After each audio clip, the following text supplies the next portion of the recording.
And for this to come out, it's just like, ooh, it just doesn't look good. The person you love telling the world about how he thinks about you for real, outside of like the social media stuff, like that's a lot. Bronx made, Bronx made, Bronx made, Bronx made, Bronx made.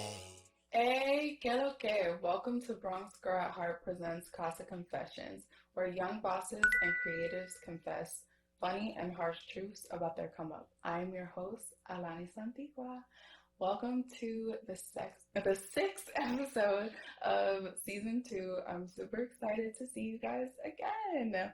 Today we'll be focused on a slew of pressing topics within pop culture, starting with rapper, songwriter Pardison Fontaine releasing a diss track against Megan Thee Stallion, Cardi B on Larsa Pippen saying she would have sex with Scottie Pippen 4 times a night for the 2 decades that they were married, a woman strutting the runway at her deceased husband's funeral, and oh, it looks like the phone is ringing again. Hello? Oh yeah, come in. We have another guest, guys. Looks like someone's on their way. Hi.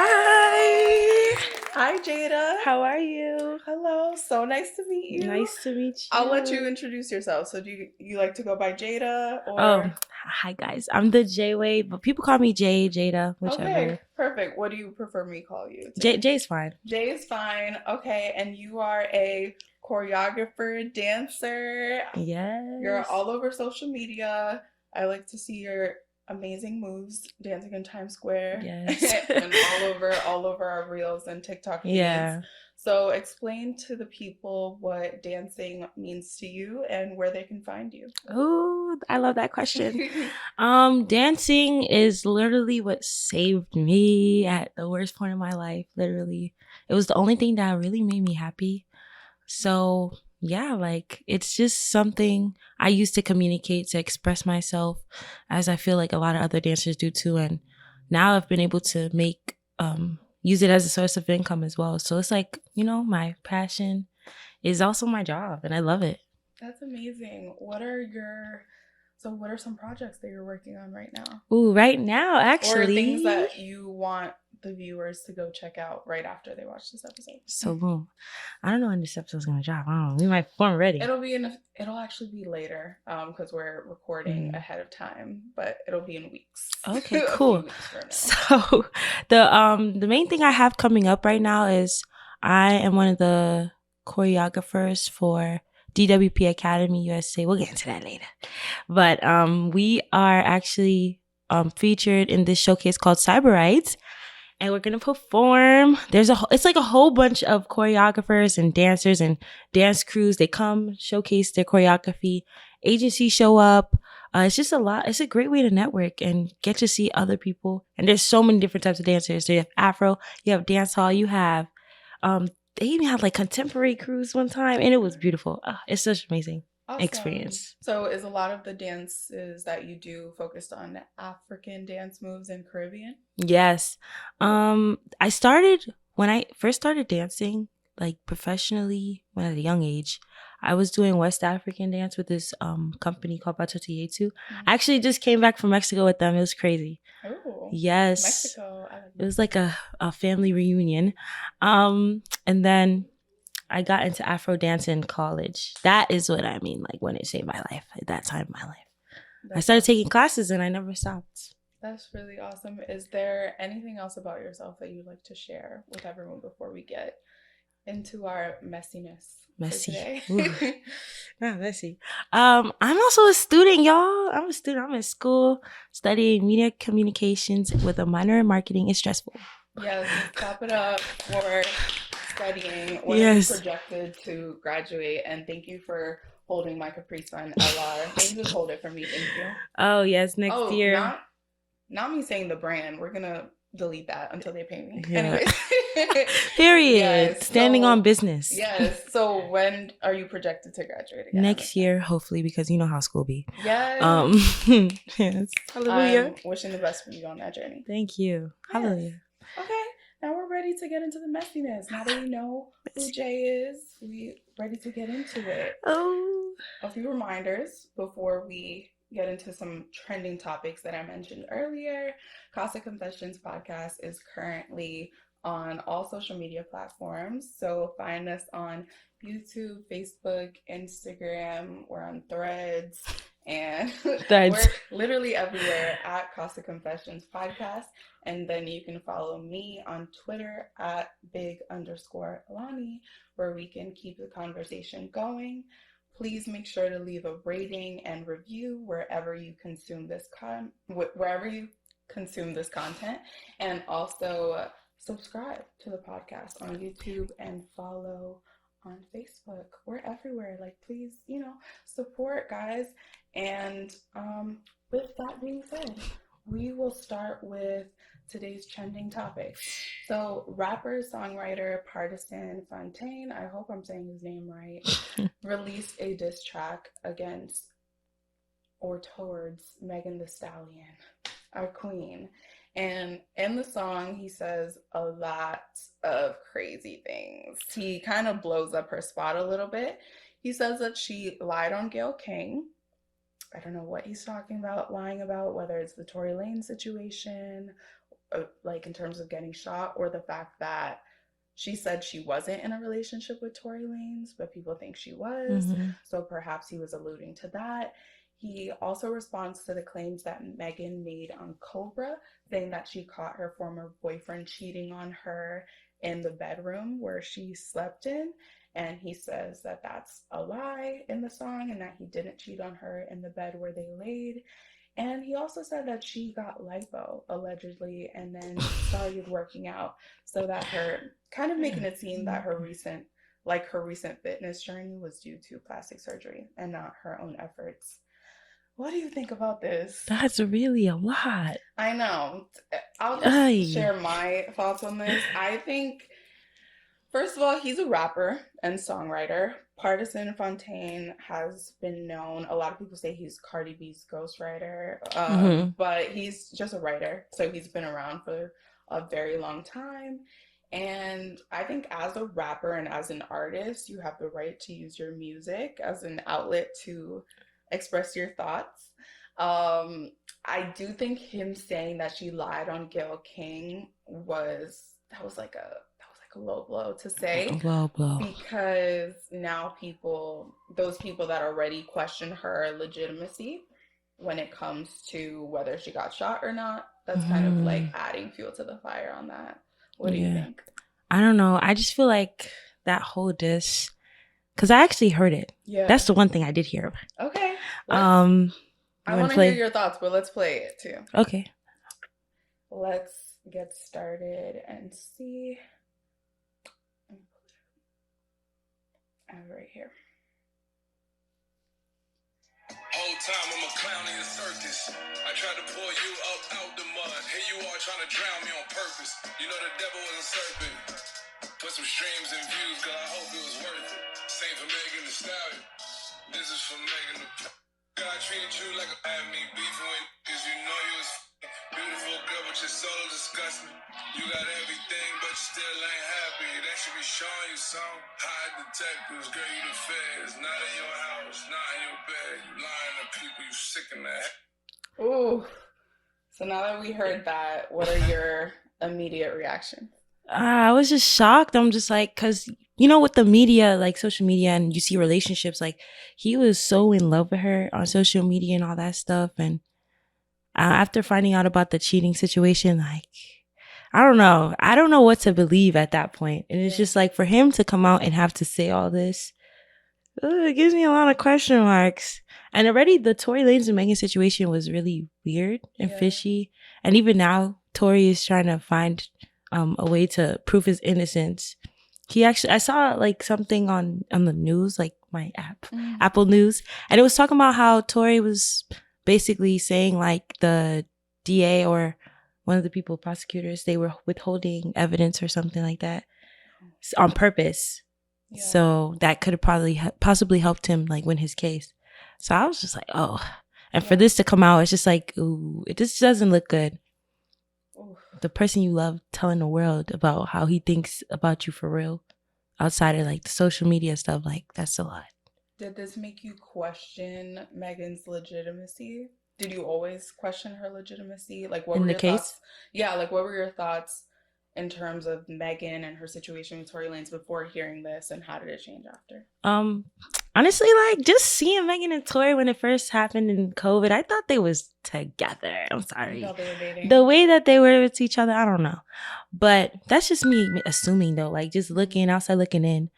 But with the whole situation with the shooting, I didn't really question it because I remember watching her talk about the fact that she didn't even want to speak on it. She didn't even want to talk about it because like he's a black man and he shot her in her foot. Even at the hospital, she's trying to keep it low key, but Right. I don't know. So you feel like Megan was saying the truth about being shot? Or Yeah, you but questioning that?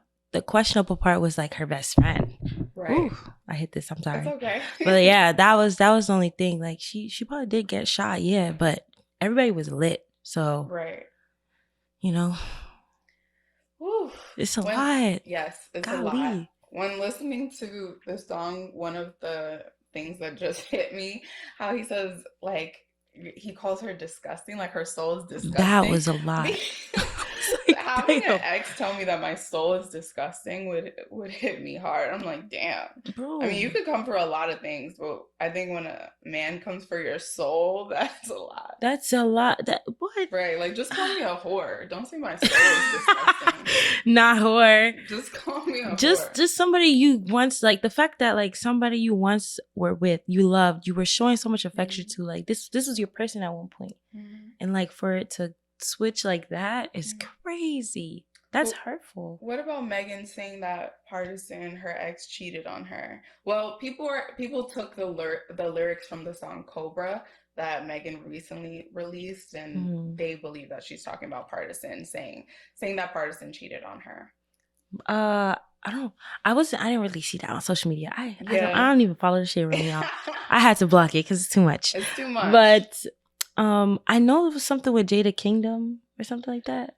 And then the fans, that's what I'm saying. Cobra was a song that Megan released really as a way for her to, from her mouth, like as a way for her to shed her skin. And she's kind of putting everything out there. So she said a lot, but she never mentioned Party's name. However, you know, that was her last relationship. Her recent. So people are assuming that she's talking about the fact that she caught him cheating. And now Partisan has been publicly showing himself off with Jada Kingdom, which is like a dance hall artist, I believe. Yeah. So a lot of people think that it may have had something to do with her. Jada has spoken out and said that that's not the case, that she was not the girl that Megan was talking about in that situation. But you think he cheated? Just from the little bit that you do know, do you think that's something that he would do and then in her bed? No. You don't? I don't know. It was just the way that he loved her. Me personally, just assuming. And he seems like, outside looking in. Seems like I think he even said it in a song. He has that song that's like black girls, right? Wait, I don't even what? He just seems like a feminist. Yeah, like I just feel like he has the word feminist tattooed on him. Oh wow. Yes. He just seems like a woman lover, and like pro black woman man specifically.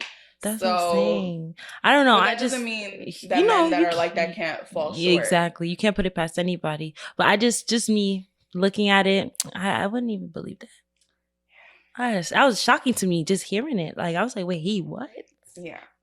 Ultimately, I think it's a low blow coming for her legitimacy when it comes to like a really serious case that was a lot. Shooting. But you know, Partisan, you're a rapper. You have the right to share your side of the story because Megan shared hers. So we're all good with that. Moving on, Cardi B, she responded to Larsa Pippen claiming that she would have sex with Scottie Pippen four times a night during their 2-decade-long marriage. Wait. So I can play that clip. Also, that is a lot. Like, I think it was 4 times. She said 4 times a night during their 2-decade-long marriage. So I'll play Cardi B's response to Larsa Pippen's claim. Wait, hold on. What I was gonna say is, when y'all be talking about y'all be 4 or 5 times a day, you only stay in the mental or that your man is trying to convince himself that he like, because ain't no fucking way that you never gonna stitch up. That shit is stretched. Oh my gosh. Stretched. When you too much, you stretched.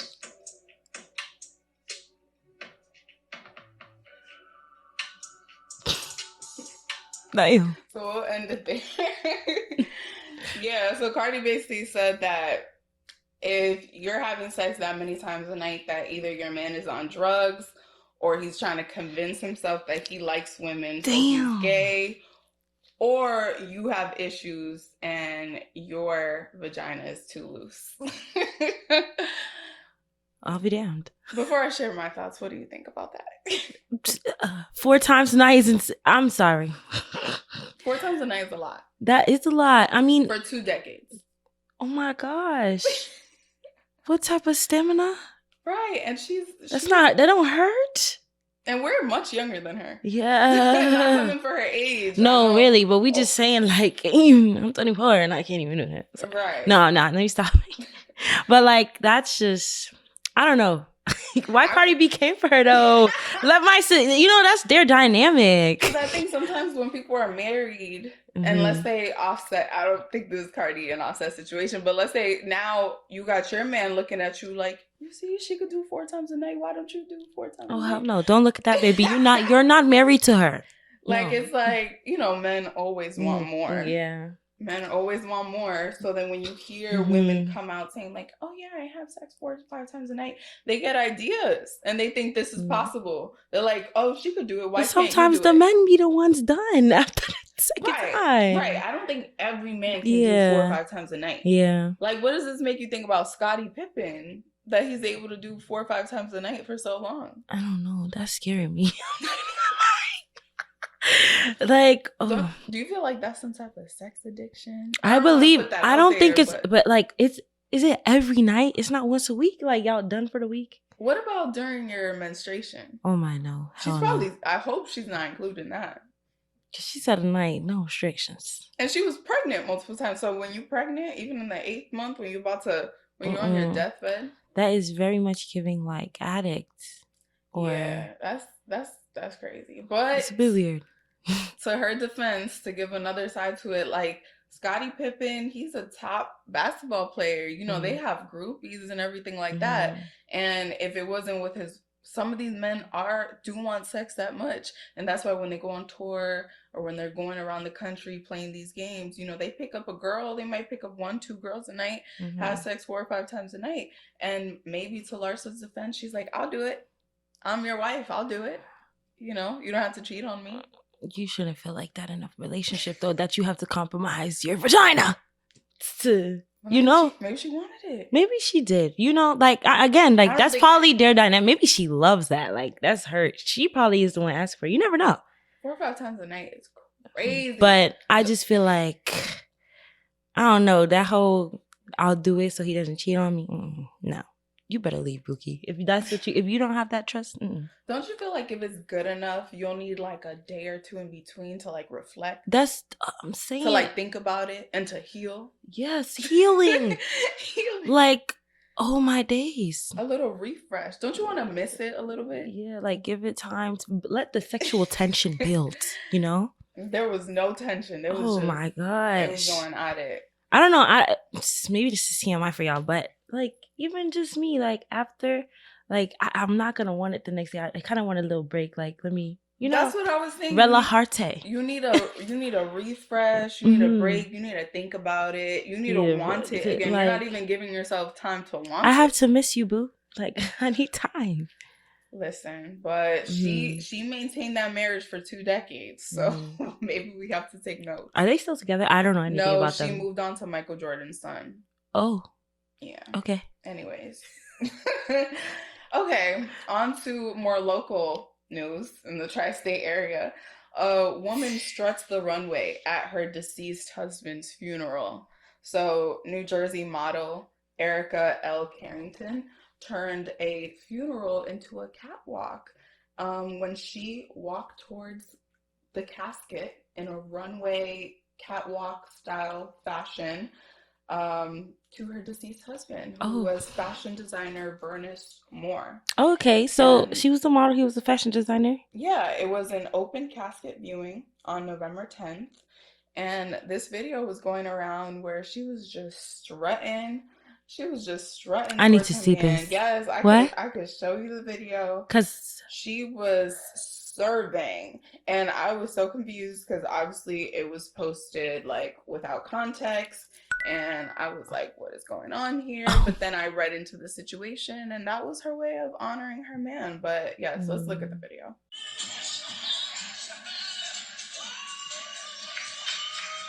oh, you better walk.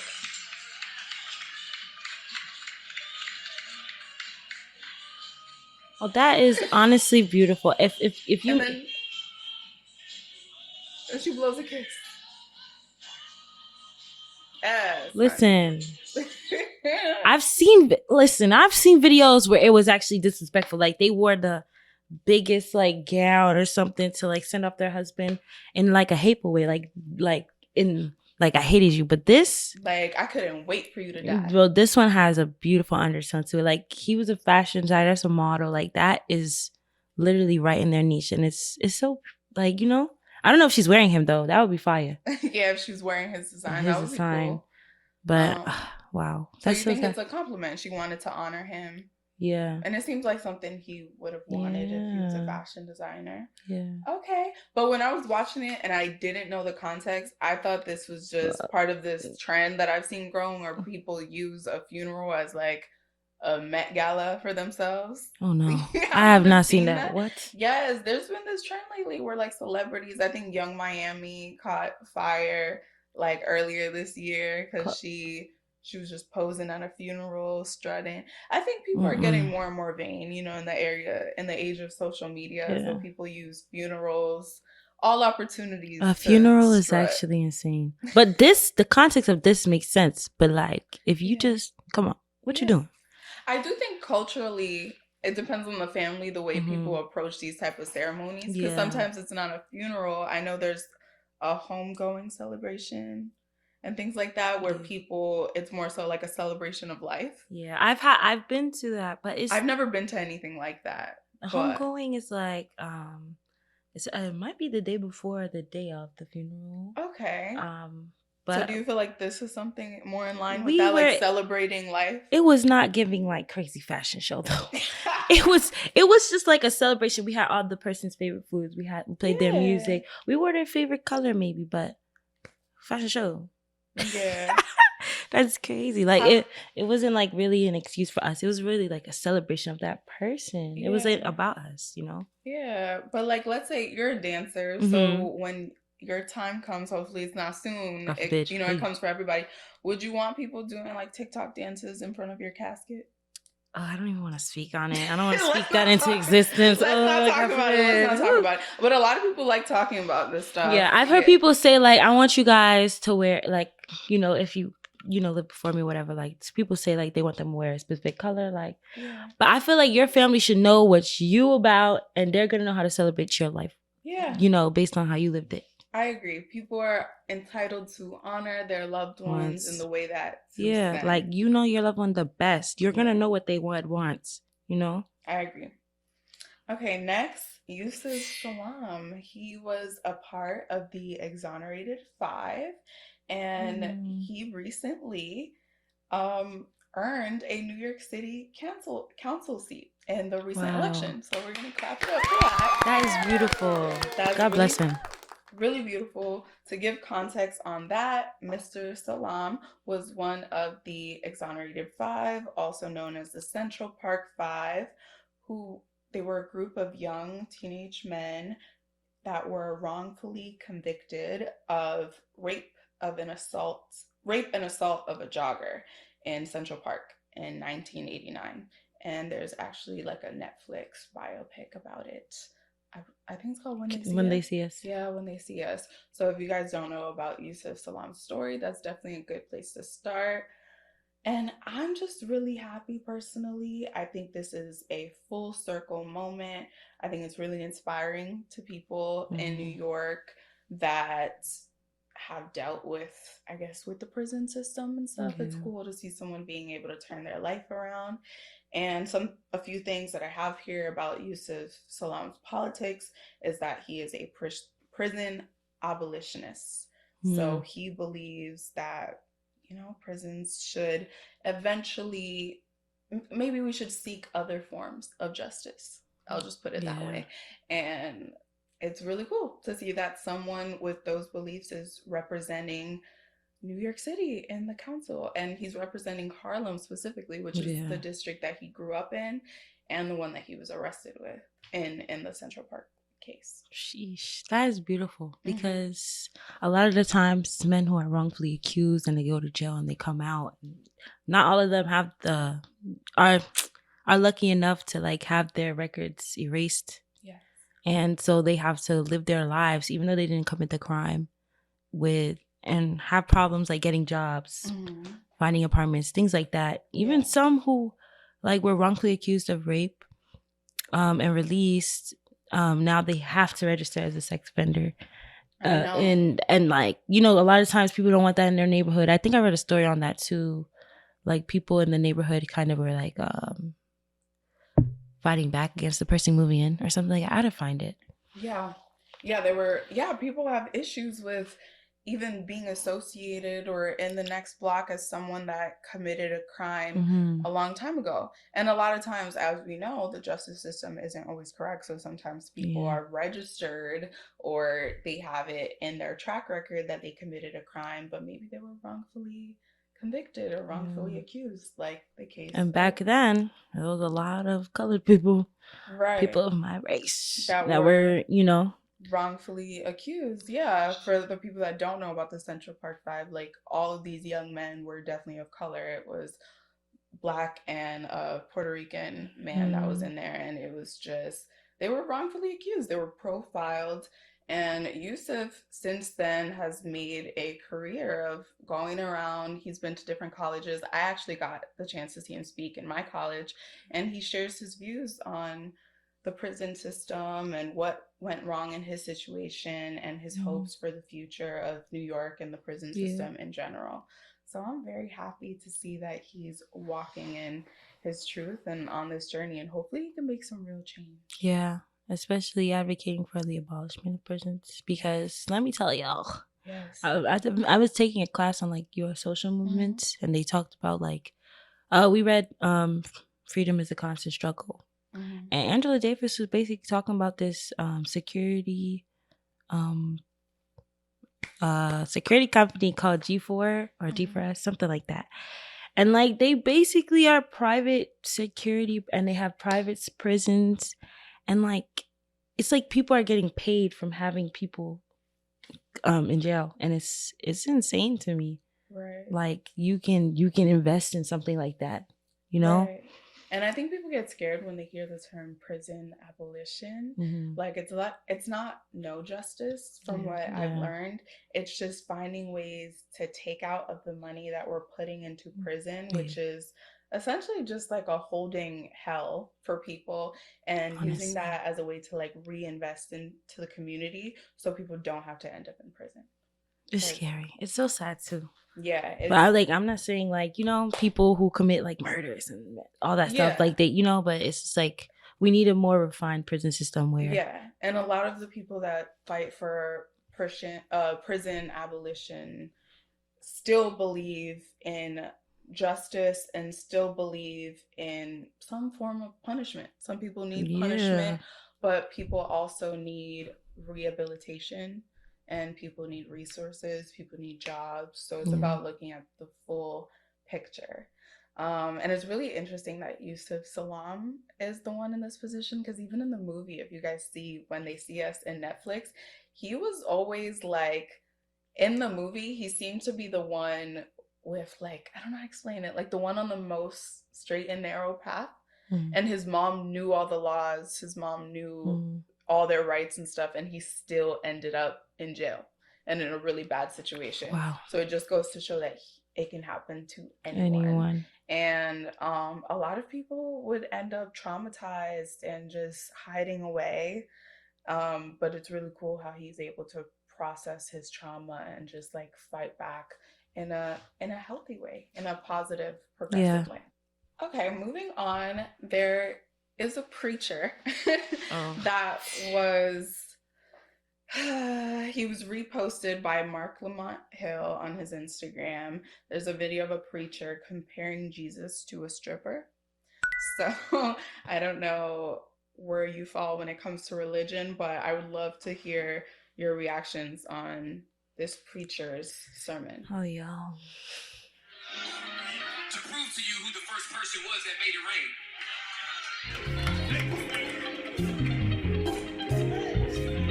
rain. But scripture said that manna came from heaven, and it was bread to them. We don't make it rain on booty cheeks. We don't make it rain on strippers. We only reverence one stripper. Wait. And that's the one that took off glory to put on humanity and then get butt naked on a cross. Oh, what? To die for both you and me. The only stripper I'm in love with is Jesus. Okay. Cut the camera. And he's the one that puts that bread in my pocket. That bread in my pocket. I got bread in my pocket. I got bread. Listen, praise the Lord. Did you feel that one? Did he? I don't feel that sermon? I feel like I need to go pray. That's what I feel. I mean, I'm a Christian woman. I'm like a baby Christian, if you know what that is. You know, I'm just starting on my journey, and I'm just like still getting used to reading the Bible. But that, you know, it's just, I don't know. I feel like social media and all these bigger churches that are coming out, all these new preachers that are coming about, and I don't know. I've just been seeing a lot of these analogies take just a real negative turn. It's really confusing. A very interesting turn. I didn't see the correlation to the stripper and making it rain on Jesus. Cause what? Do you get what he was trying to say? I feel like, oh man, I can't even. I was really trying to understand. I don't know if he's trying to say like, you know, stop bowing down to just these worldly views of things. You know, I don't know. Like he was probably trying to. When he said booty cheeks, he threw me all the way out. Like I think he was referring to the fact, like, you know, like worldly, like when you're, I can't even talk. I'm so sorry. Not conforming to worldly things and like really placing that energy into, you know, God and Jesus. You know, like there's a scripture, Romans 12:2. Like, do not conform to that things of the world, and I don't know how to say it fully. I'm sorry, y'all. Don't fry me. And conform to the renewing of your mind. Like, don't be focused on your flesh. Don't be focused on this money. Don't be focused on that. I think he's saying that, but the way he said it was so wrong. But then there were booty cheeks, butt naked. Why are you saying that in church? Even calling Jesus a stripper is the only stripper. I just think he just took it a little too far. I don't know. I get where he was going though. But baby, you lost me a little bit. But for me, he was like he's a stripper because he stripped naked and got on the cross. But from my knowledge, wasn't he stripped naked? Yeah, and he didn't do that himself. Did he take his own clothes off? I think they stripped him. I don't know. Can someone check me in the comments? But I was very confused. I just feel like the analogies lately been getting out of hand. When Mike Todd spit on his brother's face, Wait, what happened with Mike Todd when he spit in his hand and like rubbed it on his brother to describe something? He was describing something with Jesus. Yeah. By spitting on his hand and rubbing it on his face. He put a loogie right on there. And that's what I mean. Like, there's another one where like they're just taking it really far. And I don't know if it's for social media, for more views, but I just feel like if you're gonna preach from the Bible. Like, if you have a revelation, like just tell us what it is. Like, we understand. You know, but I feel like certain analogies, they're just really going far, you know, and they're related to real life. But like strippers, like what? In their defense, could it be like, you know, because now there's like drill, Christian rap, all types of things. I was just seeing something about that today. I heard a song that said like my Bible blicky. Like, okay. I feel like No, I went through like Christian drill TikTok. It was crazy. I was intrigued. So there's so many thoughts on this. So I actually have like a Christian music playlist, but it's like Wow. pop. It's like I have Y'all Hovey, listen to my I have Lecrae. I don't know if I'm saying y'all names right, but I love y'all. I have Alex Jean. Lecrae is good. Yeah. But I love them because like they're staying true to their music. But the drill rapping, let me tell you something. I was reading the comments on this drill rapper. She's a female. She's fire. She can rap. And she literally she's like, how you gonna find me if I don't even walk by sight? They can't see me. That one. But in the comments, somebody made a really valid point, but I didn't really get it. It was like secular music isn't about like the lyrics only. It's also about the frequency of the beat. And I'm just like, oh, I didn't even realize that like the frequency of the beat is like, I guess, sinful or something like that. Some people say that, yeah, like especially with drill music, they're like the beat is kind I of dark think and drill violent. and yes, it's literally meant drill music. The intention in drill music, it's violent, not, right? it's literally violence. It's straight killing, drilling. I mean, they're talking about their stories. Yes, this is their way, but man, it was never used in a positive light to talk about life and how you could get through it. No. But I just feel like, I mean, some of them do actually, but I just feel like Christian music shouldn't be connected to a genre or, that beat. Like, if you bump it, that's on you. That's cool. But I don't think Christian music could be connected to it. Or at least, I just think it takes it a little too far. Yeah. But I guess let me play devil's advocate real quick. But it works for, like, people who are creators. Because I got to think about that, too. Like, you make drill music and you wanted to change your life now. You're using it in a positive way. A lot of times that's the situation. Even that girl that you're talking about, I wish I knew her name. I just saw her too. She's amazing. I just saw her. But yeah, like with drill rappers and a lot of times just Christian rappers in general, usually they were rapping anyways. And then they found God and then they were saved. So then they just changed the content. But I don't know. It's like if that the drill part is just iffy to me. I don't know. Yeah. But I love that, they found that outlet. But the sound. It just doesn't feel like I'm praising God, Yeah.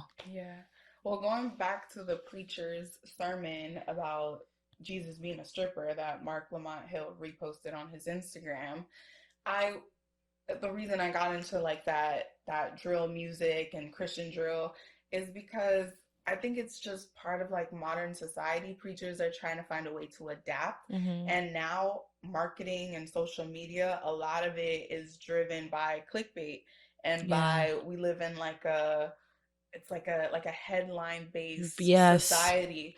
So we only got 70 seconds. Yeah, maybe the preachers are thinking, I got to say something shocking. It's marketing to get their attention. And maybe someone who is in the strip club all the time will hear this and be like, I need to go to that church. That church seems lit. No. And then maybe they'll get saved. That's probably how he's thinking.